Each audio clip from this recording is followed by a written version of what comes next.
If you jump on YouTube and search for Uncle Iroh, you'll get flooded with character breakdown videos. Every single one ends up saying the exact same thing about him. They all zoom in on how Uncle Iroh completely changed after the death of his son, how he realized that violence only creates more violence, and that power without wisdom just corrodes you from the inside out. They talk about how he became a mentor, basically a second father to Zuko, and helped drag that lost, angry teenager back onto the right path. And on top of that, dude's wisdom is so maxed out, it's like he's been vibing on a trillion identical planets for a trillion billion years, sipping tea while the rest of us are still stuck in tutorial mode. So yeah, dude straight up unlocked the entire truth of the universe and started schooling everybody on patience and love. That same wisdom ended up being the secret weapon that helped Team Avatar take down the tyrant and free the whole damn world. Let's keep it a buck. He's not just some happy-lilled tea-sipping cinnamon roll with jasmine tea glued to his hand 24/7.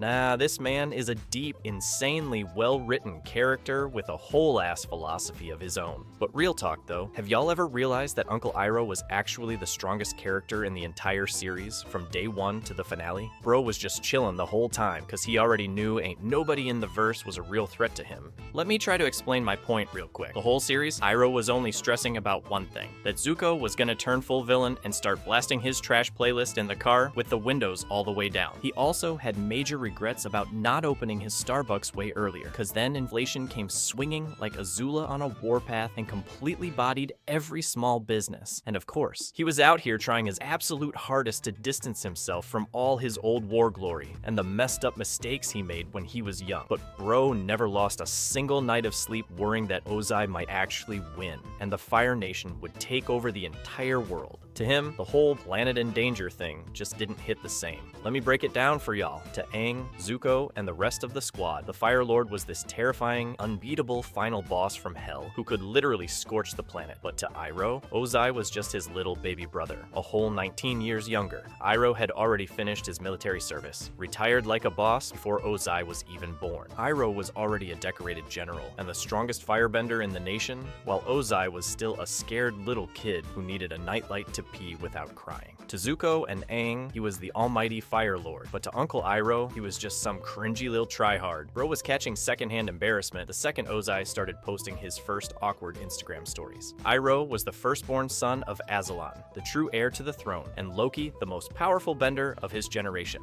Meanwhile, Ozai only became the Fire Lord because Iroh straight up turned down the throne after he lost his son in the war. Y'all remember that scene where Iroh casually dropped, "If I wanted to, me and my boys could fold this Fire Lord whenever we wanted." But he decided, let Aang and the rest of the lil gremlins handle it. They worked way too hard trying to save the world, after all. To Uncle Iroh, the whole defeat Ozai and save the planet thing was basically like a high school senior pulling up to break up some weak-ass cafeteria fight between a bunch of 7th graders. Bro had already graduated years ago and was living his best life. Bro just chills in the cut, watching the whole circus unfold and dropping sneaky little hints like an absolute G. The second somebody's nose starts leaking real blood, he'll step in real quick, pull them apart, and hit them with the, "Alright, take your dramatic little asses home before I call your moms, you heathens." And his White Lotus ride or die Boomy played it the exact same way. Dude willingly got himself captured and straight up handed Ba Sing Se over on a silver platter, just so the lil gremlins could run around playing pretend mafia.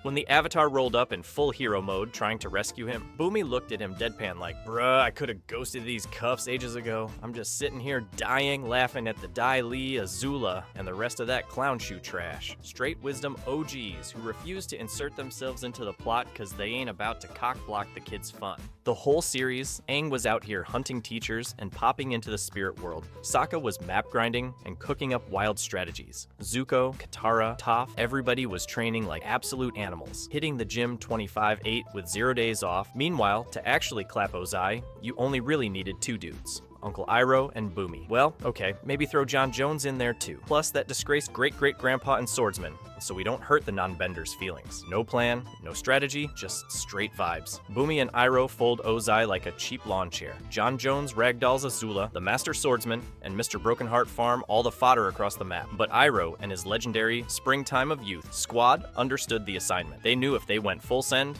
the entire series would be wrapped up in like 3 episodes and we wouldn't get this long, beautiful story. And to everyone saying only Aang could beat Ozai, y'all need to rewatch that fight. The second Aang crashed his back into that rock, and accidentally switched on Avatar State Autopilot, Roku and all the past avatars took the controls. Then they started speaking through Aang in unison, like, Lord Ozai, that's enough, my guy. Go home and clean your room if you ain't got nothing better to do. And then you actually think about it. The whole time Aang was out here stressing, every single wise sage was feeding him the exact same vibe. Roku, that old dude who kept whipping up protein shakes for Aang, the big lion turtle island. They were all telling him, bro, relax. We got this on lock. We already slid the commission a bottle of top shelf Hennessy and a box of Krispy Kremes. Exam's already passed, my boy.